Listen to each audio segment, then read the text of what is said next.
माननीय विधायक श्री देवेंद्र चंद्र जंत्री जी को का अभिवादन स्वीकार करते हुए सबसे पहले हरियाणा पुलिस सशस्त्र बल एनसीसी जूनियर उचाना कला, एनसीसी जूनियर लोक प्रगति स्कूल डोला, modern public school Durjanpur, SPC platoon, इसके तुरंत पश्चात माननीय विधायक श्री देवेंद्र चतुर्वेदी जी आज इस गौरवमयी दिन को अपना शुभ संदेश देकर मैं निवेदन करूंगा एसडीओ श्री दलजीत सिंह जी से और डीएसपी साहब श्री संजय कुमार जी से, वो भी 79वें स्वतंत्रता दिवस के अवसर पर उपस्थित आदरणीय स्वतंत्रता सेनानीगण, उनके परिवारजन, जिला प्रशासन व पुलिस प्रशासन के अधिकारीगण, आदरणीय बुजुर्गों, भाई बहनों, प्यारे बच्चों, पत्रकार व छायाकार बंधुओं, आज का यह दिन केवल कैलेंडर की तारीख नहीं बल्कि करोड़ों भारतीयों की भावनाओं का दिन है, जो हमें याद दिलाता है मां भारती के असंख्य वीरों ने अपने प्राणों का बलिदान देकर हमें आजादी दिलाई। मैं इस पावन अवसर पर आप सभी को स्वतंत्रता दिवस की हार्दिक शुभकामनाएं देता हूं। विशेष रूप से उन वीर सैनिकों को प्रणाम करता हूं जो देश की सीमाओं पर विपरीत परिस्थितियों में भी तिरंगे की शान को बरकरार रखे हुए हैं, जिनकी बदौलत आज हम खुली हवा में सांस ले रहे हैं। आज पूरा भारत तिरंगा में है, हर गली हर घर तिरंगे के रंग में रंगा है और हर कोने में देशभक्ति की गूंज है। तिरंगा हमारे इतिहास, संघर्ष और सपनों का जीवन प्रतीक है। आज हम उन ज्ञात अज्ञात शहीदों को भी श्रद्धांजलि अर्पित करते हैं, जिन्होंने आजादी से पहले और बाद में भारत की एकता और अखंडता की रक्षा के लिए अपने प्राण न्यौछावर कर दिए। जब जब दुश्मन ने भारत की अस्मिता पर चोट पहुंचाने का प्रयास किया, तब तब हमारे देश के जवानों ने दुश्मन को करारा जवाब देने का काम किया। हाल ही में पूरी दुनिया ने देखा किस प्रकार 22 अप्रैल 2025 को पहलगांव में आतंकवादियों ने निर्दोष लोगों को मौत के घाट उतार दिया और हमारी बहनों के सिंदूर को उजाड़ दिया। यह केवल नागरिकों पर एक आतंकवादी हमला नहीं था, बल्कि भारत की आत्मा पर किया गया एक दुस्साहसपूर्ण प्रहार था।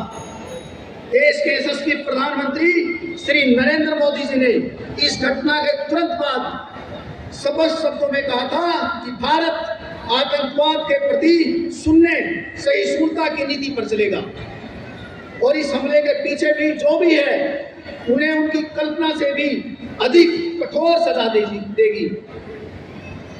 आज मुझे कहते हुए बड़ा गर्व का अनुभव हो रहा है कि हमारे यशस्वी प्रधानमंत्री श्री नरेंद्र मोदी जी के नेतृत्व में 7 मई की रात को हमारे बहादुर सुरक्षा बलों ने ऑपरेशन सिंदूर को अंजाम दिया। यह एक सटीक और साहसिक अभियान था, जिसमें हमारी सेना ने पाकिस्तान की सरजमी पर जाकर आतंकवाद के 9 ठिकानों को ध्वस्त किया। यह कार्रवाई उन शक्तियों के लिए स्पष्ट संदेश थी जो आतंकवाद को प्रायोजित और प्रोत्साहित करती है। भारत की ओर से उन्हें उनकी जमीन पर करारा जवाब दिया गया। इसके पश्चात एक और निर्णायक कार्रवाई की गई और ऑपरेशन महादेव चलाकर हमारे सुरक्षा बलों ने पहलगांव हमले में शामिल आतंकवादियों को समाप्त करने का काम किया। यह केवल प्रतिशोध नहीं था, यह आतंकवाद के खिलाफ हमारा संदेश है कि भारत अब चुप नहीं बैठेगा और आतंक के खिलाफ सख्त से सख्त कार्रवाई अमल में लाएगा। भाइयों बहनों, हमारी सरकार ने शहीदों के सम्मान, शहीदों के परिवारों के सम्मान और भलाई को हमेशा पहली प्राथमिकता दी है। जो जवान देश की रक्षा करते हुए शहीद हुए हैं, उनके एक आश्रित को अनुकंपा के आधार पर सरकारी नौकरी दे रही है। अक्टूबर 2024 से जून 2025 तक 410 शहीदों के आश्रितों को नौकरी दी गई है। हरियाणा सरकार ने हाल ही में अपने बजट भाषण में चरखी दादरी, हिसार और यमुनानगर में सेना की भर्ती की तैयारी के लिए सशस्त्र बल तैयारी संस्थान खोलने का निर्णय लिया है। साथ ही रेवाड़ी में सैनिक संग्रहालय बनाने का भी सरकार का प्रस्ताव है। हरियाणा की धरती केवल खेती-बाड़ी में ही नहीं बल्कि वीरता में भी अग्रणी रही है। इतिहास के पन्ने गवाह हैं कि 10 मई 1857 को अम्बाला से स्वतंत्रता आंदोलन की जो चिंगारी उठी, उसने पूरे देश में आजादी की अलग जगा दी। उस चिंगारी ने गुलामी की नींव हिला दी और भारतवासियों के दिलों में आजादी का सपना हिलोरे लेने लगा। यह केवल संघर्ष की शुरुआत नहीं थी, बल्कि यह संदेश था कि अब अन्याय और गुलामी की जंजीरों को तोड़ने का समय आ गया है। उस पहली चिंगारी की स्मृतियों को संजोने के लिए हरियाणा सरकार अम्बाला छावनी में एक भव्य शहीद स्मारक का निर्माण कर रही है। भाइयों बहनों, पिछले 11 वर्षों से देशवासियों ने जो क्रांतिकारी बदलाव और अभूतपूर्व सफलताएं महसूस की है, वे प्रधानमंत्री जी के साहसिक और दूरदर्शी नेतृत्व का परिणाम। पीएम किसान सम्मान निधि, उज्ज्वला योजना, आयुष्मान भारत, पीएम आवास योजना, पीएम सूर्य घर योजना और पीएम गरीब कल्याण अन्न जैसे योजनाओं के माध्यम से करोड़ों भारतीयों को सशक्त बनाया गया है। इन पहलों से समाज के कमजोर वर्गों को बराबरी, सम्मान और आत्मनिर्भरता का अवसर मिला है। यह हर्ष का विषय है कि माननीय प्रधानमंत्री जी के नेतृत्व में लिए गए ऐतिहासिक फैसले देश के नव निर्माण में अहम योगदान दे रहे हैं। भगवान श्री राम लला जी के मंदिर का निर्माण कर करोड़ों भारतीयों की आस्था को मजबूत करना, 3 तलाक की कुप्रथा को समाप्त कर मुस्लिम महिलाओं को न्याय और सम्मान दिलाना और अनुच्छेद 370 व 35 को हटाकर जम्मू कश्मीर को अखंड भारत का हिस्सा बनाना जैसे अहम निर्णय और देश को नई दिशा देने वाला कदम है। आज भारत केवल सांस्कृतिक और सैन्य शक्ति में ही नहीं बल्कि आर्थिक शक्ति के रूप में भी दुनिया में अपनी पहचान बना रहा है। 11 वर्ष पहले भारत की अर्थव्यवस्था दुनिया में 14वें स्थान पर थी, वो आज चौथी सबसे बड़ी अर्थव्यवस्था बन चुकी है। प्रधानमंत्री जी के निरंतर प्रयासों से तीसरी अर्थव्यवस्था बनने की ओर हम तेजी से अग्रसर हैं। भाइयों बहनों, मुझे यह बताते हुए खुशी हो रही है कि इस देश के यशस्वी प्रधानमंत्री जी के नेतृत्व और माननीय मुख्यमंत्री श्री नायब सैनी जी के नेतृत्व में हमारी डबल इंजन की सरकार हरियाणा को नई ऊंचाइयों पर ले जा रही है। हम प्रधानमंत्री जी के विकसित भारत के संकल्प को पूरा करने की दिशा में विकसित हरियाणा का रोड मैप लेकर चल रहे हैं और 2047 में जब देश आजादी के 100 वर्ष पूरे करेगा, तब विकसित भारत का जो नक्शा उभर कर आएगा, उसमें विकसित हरियाणा की एक अलग पहचान होगी। यह भी खुशी की बात है कि हमारी सरकार ने पारदर्शिता और जवाबदेही के लिए पोर्टल के माध्यम से लोगों को न केवल योजनाओं का लाभ दिया है बल्कि राजकाज में जनता की भागीदारी को भी सुनिश्चित किया है। हमारी सरकार ने बजट जैसे महत्वपूर्ण दस्तावेज को तैयार करने से पहले आम नागरिक की राय ली और उन सुझावों को बजट में शामिल कर जनता के लिए कल्याणकारी बजट बनाया। प्रदेश सरकार ने अनेक ऐसी योजनाओं को अमली जामा पहनाया जिससे गरीब व्यक्ति के जीवन स्तर में सुधार हुआ है। माना गांव जगमग गांव योजना के तहत गांव को 24 घंटे बिजली, हर घर नल से स्वच्छ जल, एमपी कार्ड से गरीबों को मुफ्त यात्रा, श्रमिकों को वित्तीय सहायता, किसानों को बोनस और मुआवजा, यह सब हमारी प्रतिबद्धता का प्रमाण है। भाइयों बहनों, हमारे प्रधानमंत्री जी ने विकसित भारत के 4 स्तंभ बनाए हैं जिनमें युवा, अन्नदाता, महिला और गरीब शामिल है। मुख्यमंत्री जी के नेतृत्व में हमारी सरकार ने इन स्तंभों को मजबूत और सशक्त बनाने के लिए अनेक कल्याणकारी योजनाएं चला रही है।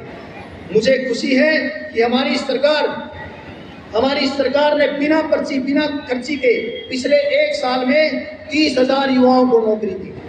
अब तक 1,80,000 नौकरियां दी जा चुकी है। प्रदेश सरकार ने अनुबंध आधार पर नियुक्त कर्मचारियों को सेवा सुरक्षा प्रदान की है।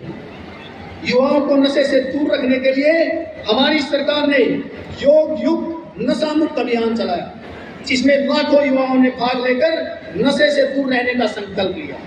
इसके साथ साथ प्रदेश सरकार युवाओं को खेलों की तरफ लगातार बढ़ावा दे रही है। गांव में इंडोर जिम, खेल नर्सरियां, योग एवं व्यायामशाला इत्यादि के माध्यम से जमीनी स्तर पर खेल संस्कृति को बढ़ावा दिया जा रहा है। भाइयों बहनों, ये हमारे लिए गर्व की बात है कि हरियाणा पहला प्रदेश है जो ओलंपिक विजेता खिलाड़ियों को सर्वाधिक पुरस्कार राशि देता है। मुझे ये बताते हुए बड़ा हर्ष हो रहा है कि हरियाणा देश का पहला राज्य है जहां किसानों की सभी फसलों को एमएसपी पर खरीदा जा रहा है। सरकार ने अंग्रेजों के समय से चले आ रहे अभियान को समाप्त किया है। हमने शामलात भूमि पर 20 वर्षों से काबिज पट्टेदारों को उस भूमि का मालिकाना हक भी दिया है। हमने पिछले 10.5 सालों में किसानों को फसल खराब के मुआवजे के रूप में 15,465 करोड़ रुपए दिए। इसी प्रकार प्रधानमंत्री किसान सम्मान निधि योजना के तहत भी लगभग 7,000 करोड़ रुपए किसानों के खाते में डाले गए। मैं बताना चाहता हूं कि हमारे यशस्वी प्रधानमंत्री श्री नरेंद्र मोदी जी ने महिलाओं को सशक्त करने के लिए पानीपत से देशव्यापी बीमा सखी योजना का शुभारंभ किया है। इसी तर्ज पर हरियाणा सरकार ने भी लाडो सखी योजना शुरू की है।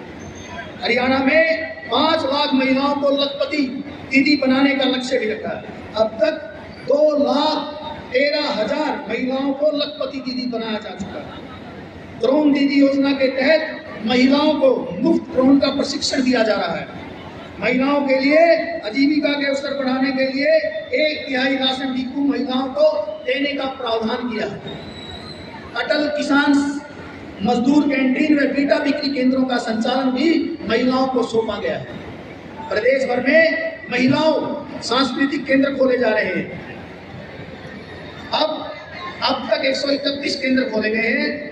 गरीब महिलाओं को अपनी रसोई चलाने के लिए हर महीने केवल 500 रुपए में गैस सिलेंडर दिया जा रहा है। गांव के विकास में महिलाओं की भागीदारी सुनिश्चित करने के लिए पंचायती राज संस्थाओं में 50% प्रतिनिधित्व दिया है। हमारी सरकार ने नियमित महिला कर्मचारियों के लिए सालाना आकस्मिक अवकाश 20 से बढ़ाकर 25 किए हैं।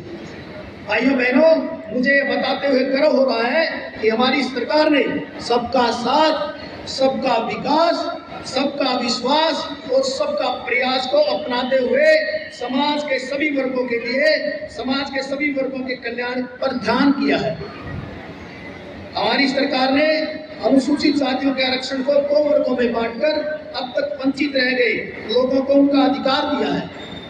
पिछड़ा वर्ग की क्रीमिलियर आय सीमा को 6 लाख से बढ़ाकर 8 लाख रुपए किया है। साथ ही पिछड़ा वर्ग बी को पंचायती राज संस्थाओं में शहरी निकायों में आरक्षण दिया है।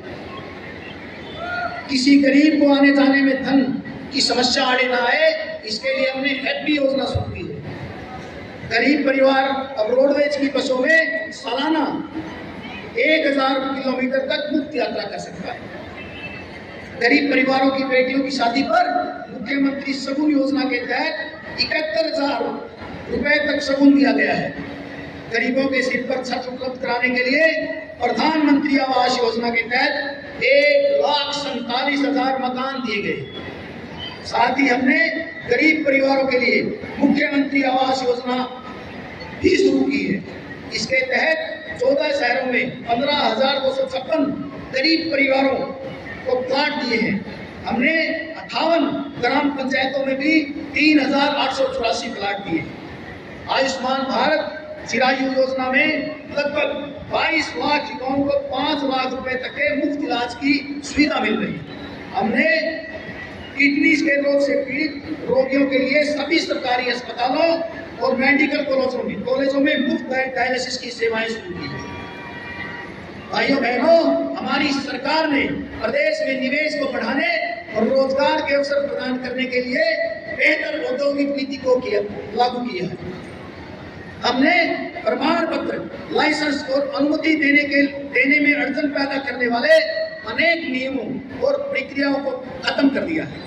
आज हरियाणा में निवेशकों को 150 से अधिक सेवाएं ऑनलाइन प्रदान की जा रही है और उन्हें सभी स्वीकृत 12 दिनों में देना सुनिश्चित किया गया है। हमारी सरकार ने प्रदेश में 10 नए IMT स्थापित करने का लक्ष्य रखा है। IMT खरगोदा में मारुति सुजुकी का सबसे बड़ा प्लांट शुरू होने जा रहा है, जिसमें हजारों युवाओं को रोजगार मिलेगा। व्यापारी वर्ग को राहत देने के लिए प्रदेश में मुख्यमंत्री शहरी स्वामित्व योजना के तहत 20 साल से अधिक समय से दुकानों व मकानों की मलकियत उन पर काबिज व्यक्तियों को दी है। प्रधानमंत्री लघु व्यापारी मान धन योजना के तहत खुदरा विक्रेताओं और दुकानदारों के लिए न्यूनतम वार्षिक पेंशन सुनिश्चित की है। भाइयों बहनों, हमारी सरकार का प्रयास है कि हरियाणा को न केवल हरा भरा बनाया जाए बल्कि अच्छा, स्वच्छ और सुंदर बनाने का भी संकल्प लिया है। वन महोत्सव के माध्यम से प्रदेश में वृक्षारोपण किया जा रहा है। एक पेड़ मां के नाम अभियान के तहत प्रदेश में 2 करोड़ से अधिक पौधे लगाए जाएंगे। सरकार ने गांव में कूड़े कचरे के निपटान के लिए ठोस और तरल कचरा प्रबंधन परियोजनाएं शुरू की। भूजल के रिचार्ज के लिए 2088 अमृत सरोवर बनाए गए। फरीदाबाद व करनाल को स्मार्ट सिटी बनाया जा रहा है। पर्यावरण संरक्षण की दिशा में पहल करते हुए सरकार ने PM-E बस सेवा परियोजना के तहत हरियाणा के 7 शहरों फरीदाबाद, गुरुग्राम, हिसार, रोहतक, पानीपत, करनाल और यमुनानगर के लिए 400 बसें स्वीकृत की है। हमें गर्व है कि हमने प्रदेश के हवाई नक्शे में भी सुनहरे पंख लगाए हैं। हिसार में तैयार हो चुका महाराजा अग्रसेन हवाई अड्डा न सिर्फ हरियाणा का सबसे बड़ा एयरपोर्ट बना है, बल्कि ये हमारे औद्योगिक और आर्थिक विकास में नए युग की शुरुआत करेगा। प्रधानमंत्री श्री नरेंद्र मोदी जी ने यहाँ से पिछले दिनों श्री राम लला जन्मभूमि अयोध्या के लिए विधिवत रूप से हवाई सेवाओं की शुरुआत की। भाइयों बहनों, आज इस पावन अवसर पर हम सब मिलकर यह संकल्प लें कि कैसी भी चुनौती हो, हम अपने देश की गरिमा, उसकी अखंडता और उसकी स्वतंत्रता की रक्षा में अडिग रहेंगे। हम केवल वर्तमान में की नहीं बल्कि आने वाले कल की नींव भी मजबूत करेंगे, ताकि भारत सशक्त, आत्मनिर्भर और विश्व में अग्रणी बन सके। यही संकल्प, यही कर्म और यही त्याग हमारे अमर शहीदों के प्रति हमारी सबसे बड़ी श्रद्धांजलि हो। एक बार पुनः मैं आप सभी को स्वतंत्रता दिवस की हार्दिक बधाई और शुभकामनाएं देता हूँ। जय हिंद, जय हरियाणा, जय उजाला। भारत माता की। अभी मार्च पास्ट के लिए परेड आएगी यहाँ से।